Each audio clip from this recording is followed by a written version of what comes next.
नमस्कार मित्रांनो, आज गुरुवार. आज मला गजानन महाराजांच्या मंदिरामध्ये पिठले भाकरीचा प्रसाद घेऊन जायचे होते आणि त्यामुळेच मी सकाळीच तयारीसाठी लागले होते. सकाळी उठले तर आपल्या सेलूमध्ये अतिशय सुंदर असा पाऊस सुरू होता आणि अशा आल्हाददायक वातावरणामध्ये मला गजानन महाराजांच्या मंदिरामध्ये दर्शनासाठी जायचे होते. पिठले भाकरीचा देखील प्रसाद करायचा होता, त्यामुळे माझी आवरण्याची लगबग सुरू होती. मुलींना शाळेतही जायचे होते आणि म्हणून मुलींचाही डबा अगोदर करून द्यायचा होता. मुलींचा डबा झाल्यानंतर मग मला माझ्या तयारीसाठी लागायचे होते. पाहूयात आज कशा पद्धतीने तयारी होते आहे. बाहेरचे वातावरण तर अतिशय सुंदर आहे. अशा सुंदर वातावरणामध्ये, आल्हाददायक वातावरणामध्ये मंदिरामध्ये गेल्यानंतर अतिशय प्रसन्न वाटते. तर चला पाहूयात आज मी कशा पद्धतीने तयारी केली आहे. सकाळी उठल्यानंतर अंगण वगैरे स्वच्छ करून अंगणामध्ये मी अगोदर रांगोळी काढली. अंगणात रांगोळी काढली की आपले अंगण अगदी प्रशस्त दिसते आणि म्हणून आपल्या सकाळची सुरुवात ही दारासमोर असलेल्या आपल्या रांगोळीपासून होत असते. मैत्रिणींनो, मुलींचे डबे मला तयार करायचे होते आणि म्हणून मुलींना डब्यात देण्यासाठी मी सकाळी त्यांना दह्याचे पराठे केले. दह्याचे पराठे, शेंगदाण्याची चटणी, त्याच्याबरोबर दही अशा पद्धतीचा बेत आज मुलींचा डब्याचा होता आणि म्हणून अगोदर मी दह्याचे पराठे करून घेतले. आम्हा उभयतांची शाळा 16 तारखेला सुरू होणार आहे, परंतु मुलींची शाळा मात्र सुरू झालेली आहे आणि म्हणून मुलींच्या डब्याची लगबग ही सकाळीच असते आणि म्हणून अगोदर मुलींचा डबा तयार करून दिला, कारण सकाळीच त्यांना शाळेमध्ये जावं लागतं आणि म्हणून मुलींचा एकदा डबा तयार झाला म्हणजे आपल्याला पुढच्या तयारीसाठी लागता येते आणि म्हणून मुलींचे डबे अगोदर तयार करून दिले, मुलींना शाळेमध्ये पाठवले आणि मग आमची पुढच्या तयारीला सुरुवात झाली. आमच्या क्षितिजाला स्वीटमध्ये गुलाबजाम फार आवडतात आणि म्हणून तिला मी डब्यामध्ये स्वीट म्हणून 2 गुलाबजामसुद्धा दिले होते आणि नंतर मी माझ्या पुढच्या तयारीला लागले होते. मित्रांनो, गतवर्षी देखील आम्ही गजानन महाराजांच्या मंदिरामध्ये पिठले भाकरीचा प्रसाद घेऊन गेलो होतो. अगोदर शेगावला गजानन महाराजांच्या मंदिरामध्ये दर्शनाला गेलो आणि तिथून आल्यानंतर अशाच पद्धतीने पिठले भाकरीचा प्रसाद घेऊन मंदिरामध्ये गेलो होतो. गतवर्षी आमच्या मुलीसोबत होत्या, परंतु यावेळेस त्यांची शाळा सुरू असल्यामुळे खजिने सर आणि आम्ही दोघेच मंदिरामध्ये जाणार होतो. या ठिकाणी पिठले तयार होत होते.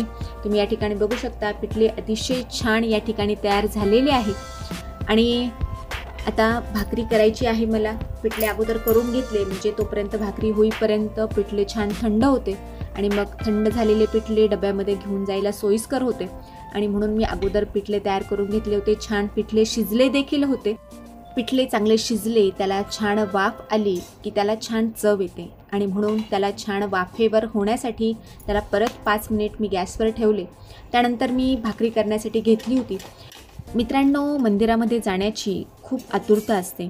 गुरुवार आणि गजानन महाराजांचे मंदिर हे एक समीकरणच आहे. काय कुणास ठाऊक, परंतु गुरुवारी गजानन महाराजांच्या मंदिरामध्ये गेल्यानंतर एक सकारात्मक ऊर्जा प्राप्त झाल्याचा आनंद होतो आणि आजही तोच आनंद मनामध्ये साठवून आम्ही तयारीसाठी लागलेलो होतो. खजिने सर आणि आम्ही दोघेही तयारीसाठी लागलेले होतो. खजिने सर बाहेर गेले होते.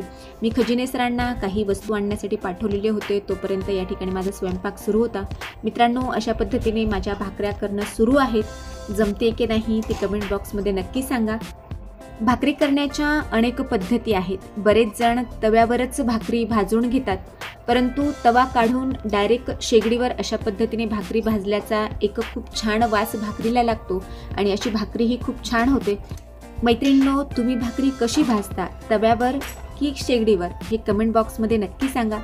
मैत्रिणींनो, ऑलमोस्ट माझ्या सगळ्या भाकऱ्या या ठिकाणी तयार झालेल्या होत्या. आता फक्त घरातील आमच्या देवांची पूजा करायची होती, त्या ठिकाणी नैवेद्य दाखवायचा होता आणि मंदिरामध्ये जायचे होते. घरातील देवांची पूजा मी सकाळीच करून घेतली होती आणि मग स्वयंपाक झाल्यानंतर घरातील देवासमोर मी अगोदर पिठले भाकरीचा प्रसाद ठेवला आणि आम्ही निघणारच होतो आता मंदिराकडे जाण्यासाठी. मैत्रिणींनो, ज्या क्षणाची आम्ही अनेक दिवसांपासून आतुरतेने वाट पाहत होतो, तो क्षण म्हणजे आता आम्ही मंदिरामध्ये जाणार होतो. अगदी सर्व साहित्य आम्ही पिशवीमध्ये घेतले होते आणि आता आम्ही मंदिराकडे जाण्यासाठी निघालेलो होतो. सकाळच्या प्रसन्न वातावरणामध्ये मंदिरामध्ये प्रवेश केल्यानंतर काय आल्हाददायक वातावरण असतं, किती प्रसन्न वाटत असतं, किती सकारात्मक ऊर्जा प्राप्त होते हे आपल्याला मंदिरामध्ये गेल्यानंतरच अनुभवायला मिळतं. सकाळच्या वेळी अगदी थोडासा पाऊस पडल्यामुळे मंदिरामध्ये फारशी गर्दी नव्हती. या ठिकाणी मंदिरामध्ये अतिशय छान असे वडाचे झाड आहे आणि मैत्रिणींनो, परवाच वटपौर्णिमा असल्यामुळे तुम्ही या ठिकाणी बघू शकता वडाला छान धागा बांधलेला या ठिकाणी दिसतोय। अगदी प्रसन्न असं मंदिर सकाळी सकाळी आहे। मंदिरामध्ये फारशी गर्दी देखील नाही आहे आणि म्हणून आम्हाला शांत या ठिकाणी सुरुवातीला पूजा करता आली।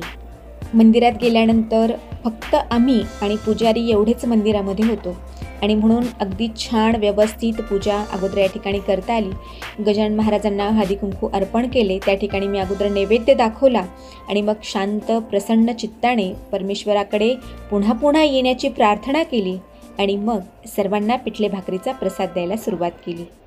गतवर्षी ज्यावेळेस आम्ही मंदिरामध्ये पिठले भाकरीचा प्रसाद घेऊन आलो होतो त्यावेळेस आमच्या दोन्हीही कन्या आमच्या सोबत होत्या आणि आद्याच्या चेहऱ्यावरचा आनंद हा ओसंडून वाहणारा होता हे तुम्ही मागच्या व्हिडिओमध्ये पाहिलेलेच आहे।